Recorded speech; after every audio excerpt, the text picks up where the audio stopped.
السلام علیکم ورحمة اللہ وبرکاتہ. الحمدللہ وکفا والصلاة والسلام علی عباده الذین اصطفى. اما بعد، اللہم صل علی محمد وعلی آل محمد. محترم سامعین کرام، آج کی گفتگو میں غسل کے مسائل بارے ذکر کیا جائے گا. فرض غسل کا مسنون طریقہ، اللہ کے رسول صلی اللہ علیہ وسلم کے غسل کا مکمل طریقہ احادیث میں موجود ہے. اس طریقے کے مطابق کیا ہوا غسل ہی اللہ تعالیٰ جل شانہ کی بارگاہ میں مقبول ہوگا.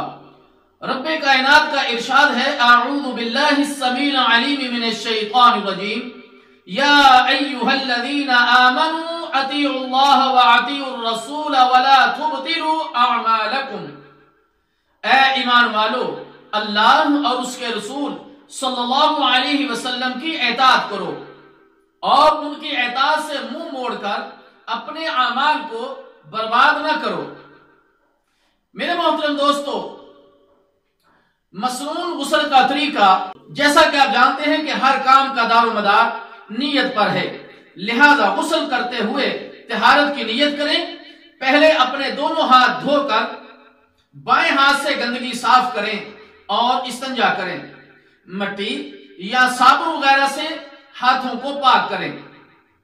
پھر وضو کریں، لیکن سر کا مسح نہ کریں اور پاؤں نہ دھوئیں.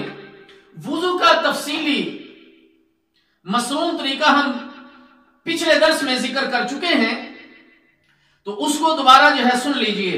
پھر اپنی انگلیوں کو تر کر کے سر کے بالوں کا خلال کریں اور بعد میں 3 چلو لے کر سر میں پانی ڈالیں.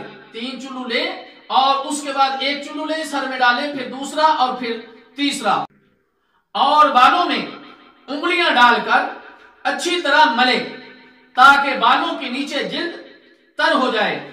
پھر 3 چلو لے اور دائیں طرف بہائیں، پھر 3 چلو لے بائیں طرف بہائیں، اور اس کے بعد پھر درمیان میں، پھر سارے کا سارا بدن دھو لیں.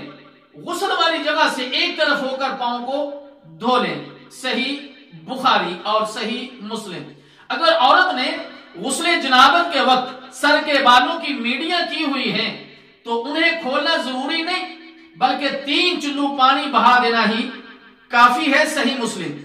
غسل حیض کا بھی یہی طریقہ ہے، کیونکہ صحیح مسلم کی بیان کی گئی حدیث میں ایک دوسری سند سے یہ الفاظ بھی ثابت ہیں کہ کیا میں بالوں کی میڑیاں غسل حیض اور غسل جنابت کے وقت کھولا کروں؟ تو پیارے نبی صلی اللہ علیہ وسلم نے فرمایا کہ نہیں، کوئی ضرورت نہیں.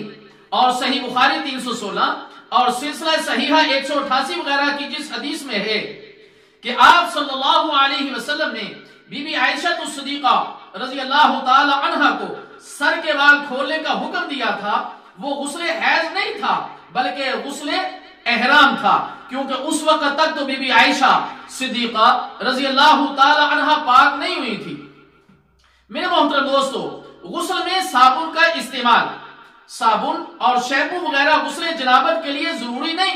ہاں، اگر کوئی صابن یا شیمپو کا استعمال کر لے تو جائز ہے. برہنہ ہو کر غسل کرنا یعنی ننگے غسل کرنا، غسل پردے میں کرنا چاہیے. رسول اللہ صلی اللہ علیہ وسلم کی زوجہ محترمہ میمونہ رضی اللہ تعالی عنہ فرماتی ہیں، میں نے نبی مکرم صلی اللہ علیہ وسلم کے لیے پردہ کیا جبکہ وہ غسل کر رہے تھے. صحیح بخاری. تنہائی میں ننگے ہو کر غسل کرنا جائز ہے، لیکن تنہائی میں بھی اگر پردہ کر لیا جائے تو یہ افضل ہے. صحیح بخاری. اسی طرح میرے محترم دوستو، میاں بیوی کا اکٹھے غسل کرنا، خاوند اور بیوی اکٹھے غسل کر سکتے ہیں. بی بی سیدہ عائشہ الصدیقہ رضی اللہ تعالی عنہ فرماتی ہیں، میں اور نبی مکرم صلی اللہ علیہ وسلم اکٹھے ایک برتن سے اس طرح غسل کرتے کہ ہمارے ہاتھ باری باری اس میں پڑتے تھے. صحیح بخاری. غسل کے بعد دوبارہ وضو کی ضرورت نہیں. غسل والے وضو سے نماز پڑھی جا سکتی ہے، الگ وضو کرنے کی ضرورت نہیں. بی بی سیدہ عائشہ الصدیقہ رضی اللہ تعالی عنہ فرماتی ہیں کہ رسول اللہ صلی اللہ علیہ وسلم غسل کے بعد وضو نہیں کرتے تھے، سنن نسائی، سنن ترمذی، لیکن دوران غسل اگر کسی وجہ سے وضو ٹوٹ گیا، مثلا پیشاب وغیرہ کر لیا ہے یا شرمگاہ کو ہاتھ وغیرہ لگ گیا ہے، تو نماز کے لیے پھر نیا وضو کرنا پڑے گا۔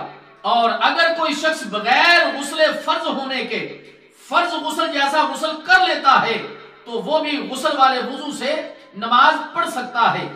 اسی طرح میرے محترم دوستو، غسل میں جورابوں پر مسح کرنا، غسل فرض ہو جائے تو مسح بھی ختم ہو جاتا ہے، یعنی غسل میں پاؤں پر مسح کرنا جائز نہیں۔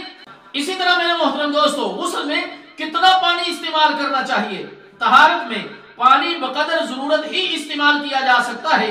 اللہ تعالیٰ جل شانہ کا فرمان ہے، اعوذ باللہ السمیع العلیم من الشیطان الرجیم ولا تسرفوا انہ لا يحب المسرفین، اسراف نہ کرو کیونکہ اللہ اسراف کرنے والوں کو پسند نہیں کرتا۔ رسول اللہ صلی اللہ علیہ وسلم ایک ساعہ تقریباً 2 کلو سے 5 مد تقریباً 3 کلو تک پانی سے غسل فرما لیتے تھے، صحیح بخاری اور صحیح مسلم۔ اسی طرح میرے محترم دوستو، غسل کے باقی احکام و مسائل انشاءاللہ تعالی اگلے درس میں بیان کیے جائیں گے۔ اللہ تعالیٰ جل شانہ سے دعا ہے کہ اللہ تعالیٰ ہمیں سمجھنے کی اور عمل کرنے کی توفیق عطا فرمائے۔ والسلام علیکم ورحمۃ اللہ وبرکاتہ۔